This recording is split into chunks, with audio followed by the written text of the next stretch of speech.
Welcome to Sweet Life Beat Life. We hope this video helps. Start now by confirming your Switch Lite has the latest firmware. This reduces compatibility issues. Plug a 39W USB-C PD power source into the USB-C HDMI adapter so the adapter negotiates power and display modes. Make sure the adapter explicitly lists display port alt mode or HDMI output. Cheap hubs without alt mode will not send video. Once the adapter is powered and recognized, connect HDMI to your TV and keep the system awake. That prepares the console to attempt video output through the adapter. With the adapter powered, plug it firmly into the Switch Lite USB-C port. Poor contact prevents signal.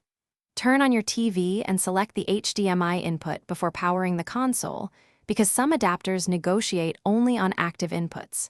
If you see no image, try toggling sleep mode or rebooting the switch while connected. This forces the negotiation again.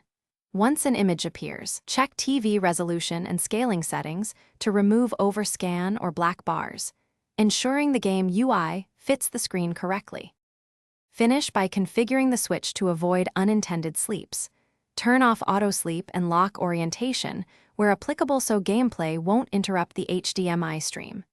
If you experience intermittent drops, swap to an active powered USB-C hub that supplies consistent PD and supports alt mode. Passive dongles often fail.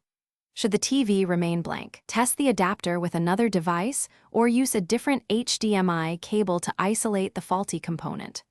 One key tip: replace the adapter first if other devices work. Thanks for watching. Consider subscribing if we helped you.